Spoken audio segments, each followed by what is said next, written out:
What if the twisted survival games in Squid Game were closer to reality than fiction? Could the brutal challenges and themes of desperation actually mirror a horrifying piece of history?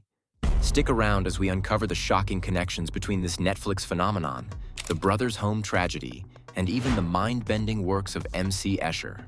Before we get started, make sure to hit that subscribe button and ring the bell to never miss an upload that dives deep into hidden truths behind your favorite shows.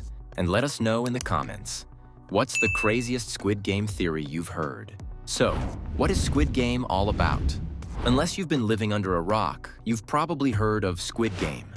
The South Korean phenomenon follows 456 desperate contestants drowning in debt who risk their lives in a series of deadly children's games for the ultimate prize, 45.6 billion won, about $38 million. While the games are colorful and nostalgic, the stakes are brutal, with players eliminated in horrifying ways. Beneath the surface, the series critiques economic inequality, exploitation, and the cutthroat nature of modern society. It's a thrilling yet sobering look at how far people will go when backed into a corner. Here's where things get disturbingly real. In the 1970s and 80s, South Korea faced its own nightmare that feels eerily reminiscent of Squid Game. Enter the brothers' home, a so-called welfare facility in Busan. Ostensibly established to care for society's most vulnerable, homeless individuals, orphans, and those on the margins, it instead became a place of unimaginable horror. Far from a haven, the facility was a site of systemic abuse, exploitation, and dehumanization. Vulnerable individuals were detained against their will, often rounded up from the streets in government-sanctioned sweeps aimed at cleaning up the image of urban areas. Once inside, these individuals faced forced labor under grueling conditions. Reports reveal that abuse, both physical and psychological, was rampant, with punishments meted out for the slightest infractions. The harrowing accounts include testimonies of people being beaten, starved, and in some cases worked to death. The exploitation wasn't confined to labor alone. Survivors recounted living in fear, unable to escape the iron grip of the institution. The supposed goal of rehabilitation became a cruel facade, as the profits generated by the forced labor of the detainees lined the pockets of those running the facility. In this grim system, human lives were reduced to disposable commodities, echoing the dark themes of exploitation and survival found in Squid Game. The brothers' home tragedy in South Korea and Squid Game share haunting parallels that reveal systemic exploitation of society's most vulnerable.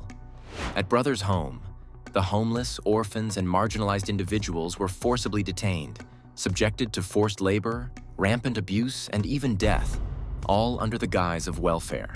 Similarly, Squid Game contestants, lured by financial desperation, enter a rigged system where their lives are reduced to entertainment for the powerful.